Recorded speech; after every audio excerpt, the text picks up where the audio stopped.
नमस्कार। मुद्दे की बात में आप सभी का स्वागत है। मैं हूं आपके साथ गरिमा वाजपेयी। आज बात करेंगे देवभूमि में बादल फाड़ तबाही की।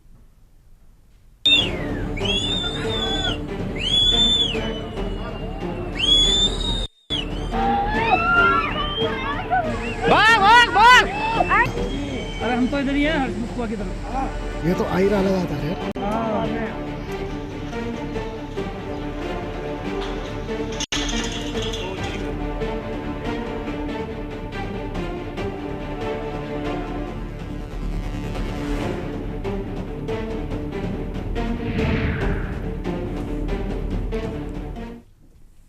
उत्तराखंड में प्राकृतिक आपदाओं का सिलसिला थमने का नाम नहीं ले रहा है। रिकॉर्ड तोड़ बारिश इस बार देखने को मिली है। अब तक 10.7 mm बारिश हो चुकी है।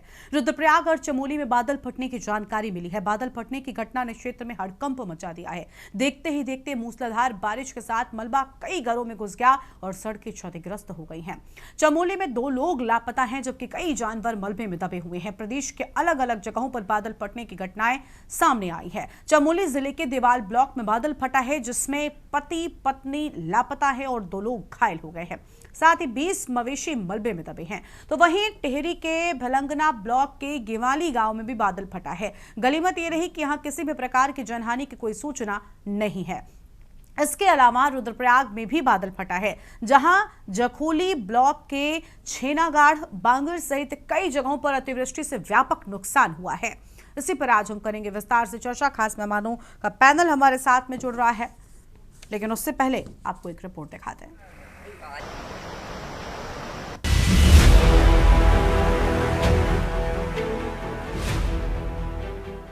चमोली में देर रात से लगातार हो रही अतिवृष्टि के कारण देवाल ब्लॉक के मोपाटा क्षेत्र में बादल फटने के बाद राहत बचाव कार्य किया जा रहा है।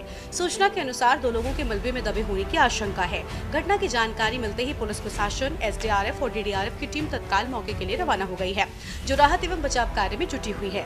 1 से 2 मकान क्षतिग्रस्त हुए हैं तथा कुछ मवेशियों के दबने की सूचना प्राप्त हुई है। जिलाधिकारी संदीप तिवारी ने बताया कि मोपाटा में रहने वाले तारा सिंह और उनकी पत्नी लापता बताए जाते हैं, जबकि विक्रम सिंह और उनकी पत्नी घायल हुए हैं। इनके आवास और गौशाला के मलबे में दबने की सूचना है।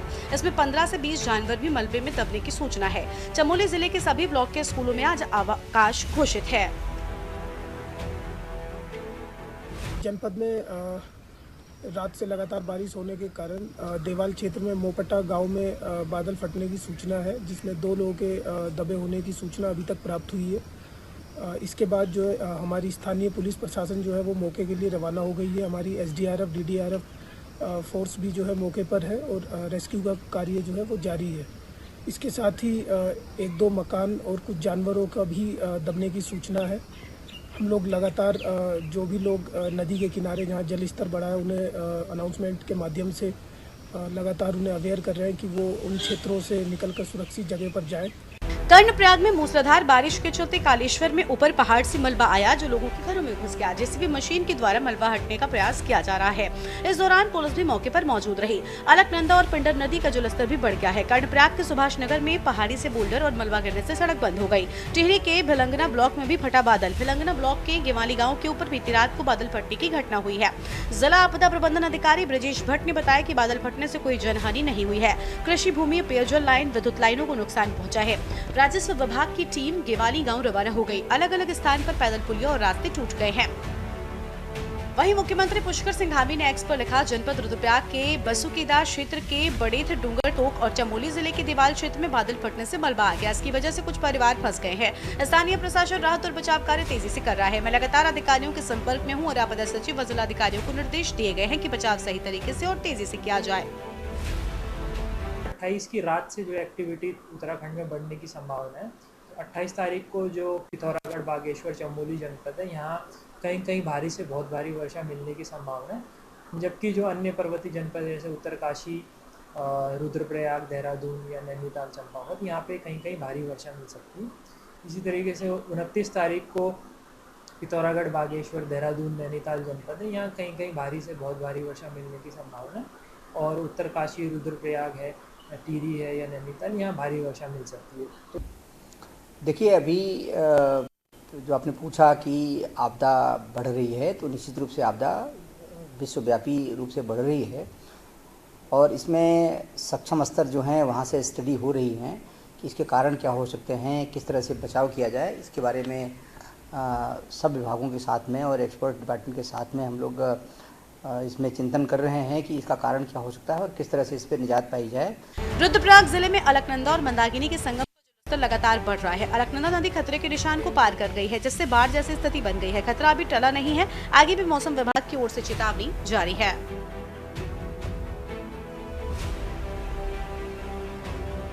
पूछ लेना वहाँ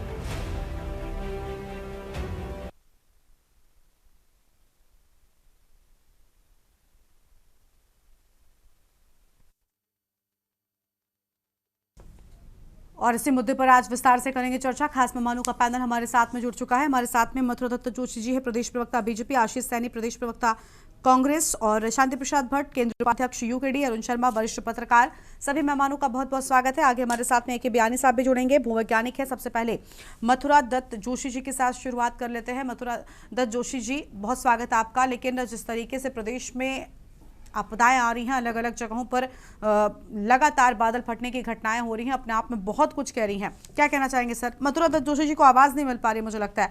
शांति प्रसाद जी हैं, उनका रुख कर लेंगे सबसे पहले। शांति प्रसाद जी, क्या कहना चाहेंगे? क्या वजह है कि आखिर इतनी बड़ी आपदाएं लगातार आती जा रही हैं? समझने की जरूरत है। राज्य आपदा से ग्रस्त है, हर जगह घटनाएं हो रही हैं और सरकार की मशीनरी बाद में बयानबाजी कर रही है। अभी ताजा मामला जिस तरीके से रुद्रप्रयाग का आप दिखा रहे हो, अन्य जगहों का दिखा रहे हो, यह बताने के लिए काफी है कि सरकार नाम की चीज उत्तराखंड में नहीं है। आम आदमी जनमानस परेशान इस बात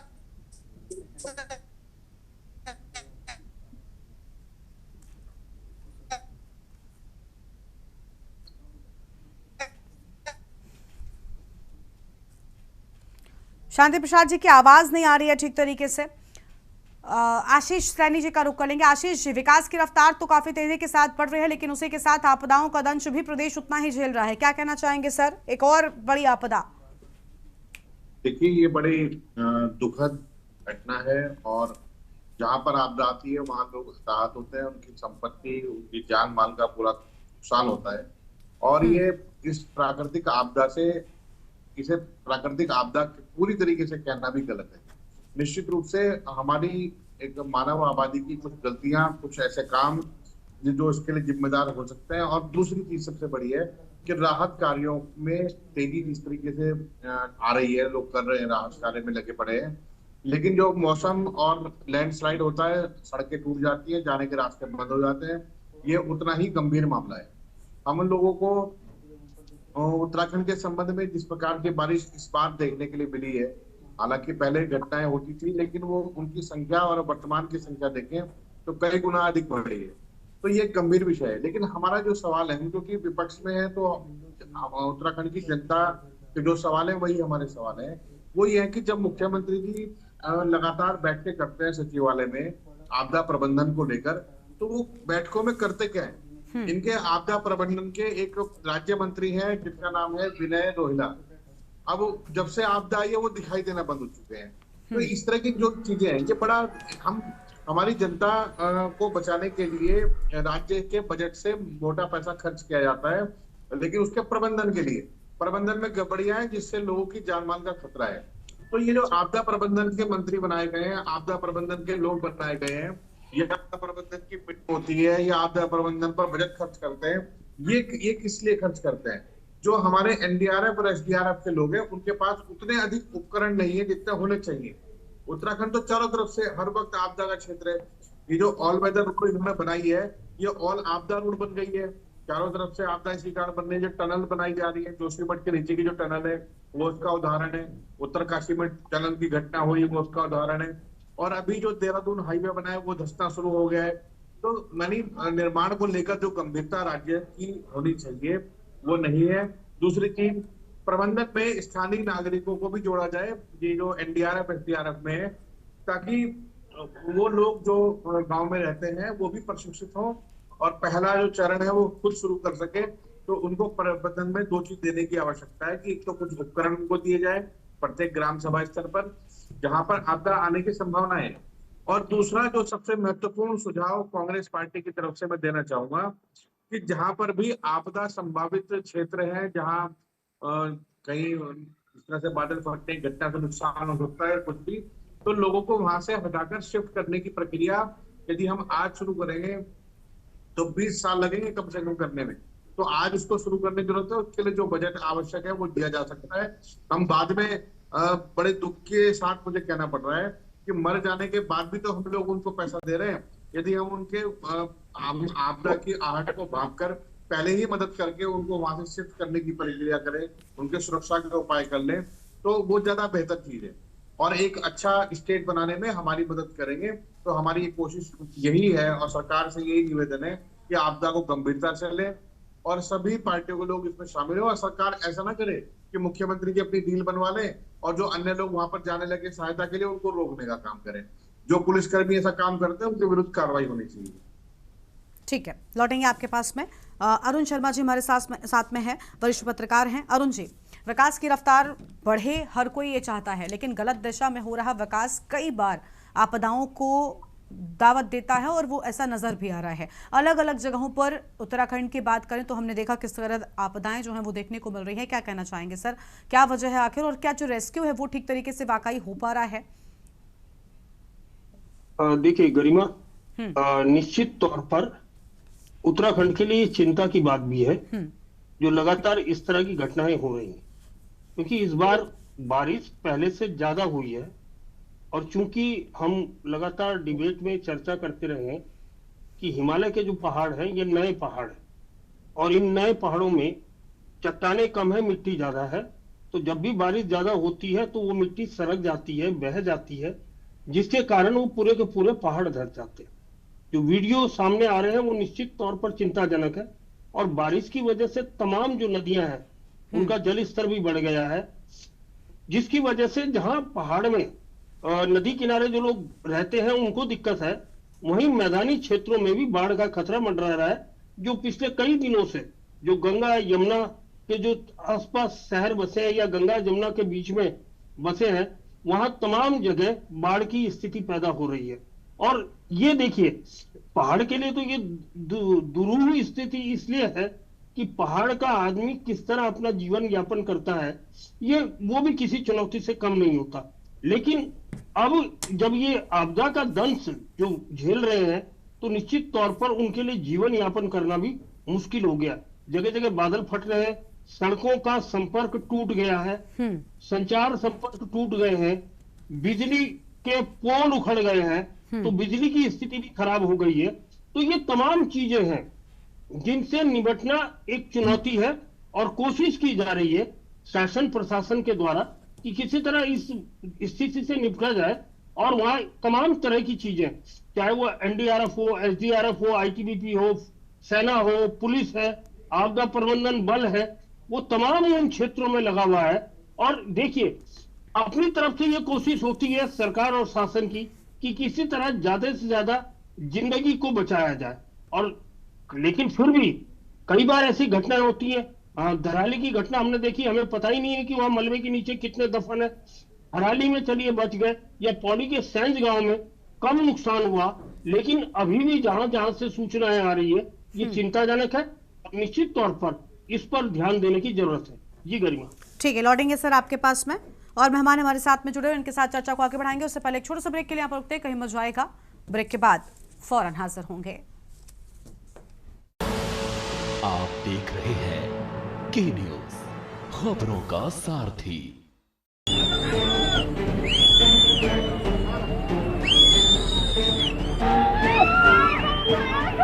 भाग भाग भाग!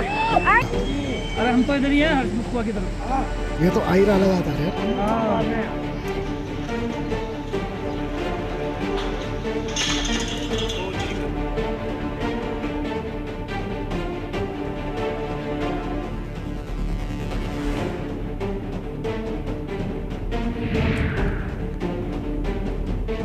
ब्रेक के बाद आप सभी का स्वागत है। खास मेहमान हमारे साथ में लगातार बने हुए, वापस से उनसे चर्चा की शुरुआत करेंगे। हमारे साथ में मथुरा दत्त जोशी जी हैं, प्रदेश प्रवक्ता बीजेपी की ओर से।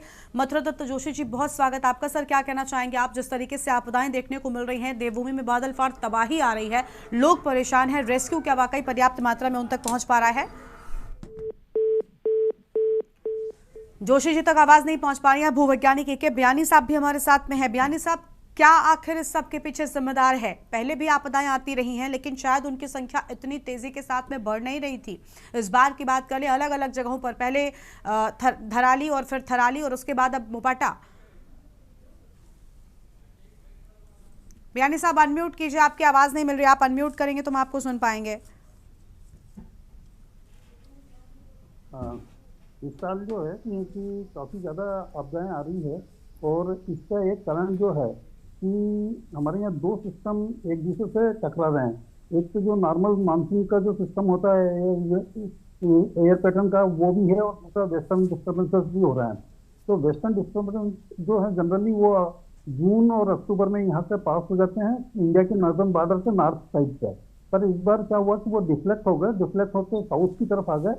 तो उनका जो मानसून का पैटर्न है या मानसून की जो हवाएं उनसे टकराहट हो रही है, इसके कारण भारी बारिश पूरे क्षेत्र में दिख रही है। और आप देखेंगे कि ये इस साइड में ज़्यादा डिफ्लेक्ट हुए वेस्टर्न हिमालय में, जबकि ईस्टर्न हिमालय में इस बार बारिश की कमी है क्योंकि वहाँ पर डिफ्लेक्शन नहीं है। तो ये फिलहाल डिफ्लेक्शन इसका कारण है वेस्टर्न डिस्टर्बेंसेस का, जिस कारण भारी बारिश हो रही है। अब हो क्या रहा है कि ये ग्लोबल वार्मिंग से है, इसमें विंड का मूवमेंट भी होता है या एयर मूवमेंट जो हो रहा है ऊपर एटमॉस्फेयर में, उसका पैटर्न भी उसको डिफ्लेक्ट करने में हेल्प करता है। अब उत्तराखंड में जो स्थिति बन रही थी, जैसे धराली या जवाली, आपने जो तीन जगह नाम बताए हैं, यहाँ पर ही आपदा क्यों दूसरी जगह पे क्यों नहीं आ रही है? तो इसके लिए काफ़ी रिसर्च है कि आफ्टरऑल इसका इफेक्ट लोकलाइज क्यों हो रहा है। जैसे बारिश सब जगह हो रही है, पर बारिश एक होना अलग चीज़ है और इस तरह के बादल फटना दूसरी चीज़ है। तो जो बादल फटने की घटना है ये लोकलाइज है और इसके लिए बहुत लो प्रेशर बनता है, तब जाके ये होता है। और लो प्रेशर किस स्थिति में बनता है वो भी एक डिटेल इन्वेस्टिगेशन की जरूरत है। और इसके बारे में अब मौसम विभाग को पहले से ही तैयारी रखना चाहिए कि कहाँ पे लो प्रेशर सिस्टम बन रहा है और उसको कैसे हम आइडेंटिफाई करें ताकि उस एरिया के लिए हम एडवांस में वार्निंग इशू कर सकें। इस पर ध्यान देना पड़ेगा, हमें इस क्षेत्र में रिसर्च बढ़ानी पड़ेगी। ठीक है, यानी कुछ चीजों का ध्यान देने की जरूरत है, शायद उसके बाद ही तस्वीर जो है वो बेहतर हो सकेगी। उम्मीद यही है कि कम से कम इन आपदाओं से जरूर सरकार और प्रशासन जो है वो सीखेगा। अरुण जी, कुछ कहना चाहेंगे आप? क्योंकि अब बहुत घटनाएं हो रही हैं, बहुत सारे लोगों की जान जाती है अलग अलग जगहों पर। मुझे लगता है सीखने की और समझने की जरूरत अब आ गई है।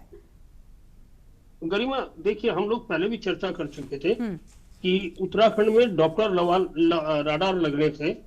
आपने, बयानी जी ने बिल्कुल सही कहा कि दो तरह के डिस्टरबेंस हमको परेशान कर रहे हैं और जो ये कारण है, जो लोकल कारण है क्लाउड बर्स्ट का, तो डॉप्लर रडार के बाद ये हम लोगों को पूर्वानुमान लगाने में आसानी होगी जो इस तरह की घटनाएं घट रही हैं। ठीक है, लेकिन चूंकि वो लंबे समय से प्रस्तावित है, इस वजह से वो हमें दिक्कत ये आ रही है कि उसका जो पूर्वानुमान है वो हमको नहीं प्राप्त हो रहा है और जिसकी वजह से इस तरह की घटनाएं आ रही है। तो उस घटनाएं होने के बाद बचाव और राहत के अलावा कोई उपाय बाकी नहीं रहता कि किसी तरह ज्यादा से ज्यादा जानें बचाई जा सके, उनको शिफ्ट करके सुरक्षित जगह पे ले जाए। और देखिए, वो भी एक लंबी प्रक्रिया हमने जोशीमठ में देखा था कि वो राहत कैंपों में रखे थे लोग, लेकिन उसके बाद वो खुद अपने घर चले गए जब कुछ नहीं हुआ। तो वो भी स्थिति है। इन सब चीजों को ध्यान देने की जरूरत है और उस पर देखिए बहुत गंभीरता से मॉनिटरिंग करने की जरूरत है। और एक बात अजय भाई ने, आशीष भाई ने बहुत सही बोली कि धीरे धीरे विस्थापन की प्रक्रिया को चालू किया जाए। जो नदी नाले के किनारे लोग हैं, बिल्कुल, देखिए, ऐसे कदम अगर उठाए जाएंगे तभी शायद जो है समय रहते ऐसी चीजों से हम बच सकते हैं या फिर स्थितियों को कम से कम संभाल तो जरूर सकते हैं। शुक्रिया आप सभी मेहमानों का, वक्त की कमी, अपनी चर्चा को हमें यहीं पर रोकना पड़ रहा है। बहुत शुक्रिया आप सभी का हमारे साथ जुड़ने के लिए। तो अलग अलग जगहों पर देवभूमि में बादल फाड़ तबाही से लोग परेशान हैं। उम्मीद है कि जल्द ही इन सबसे राहत मिलेगी और तेजी के साथ में रेस्क्यू भी किया जाएगा। इस कार्यक्रम में इतना ही।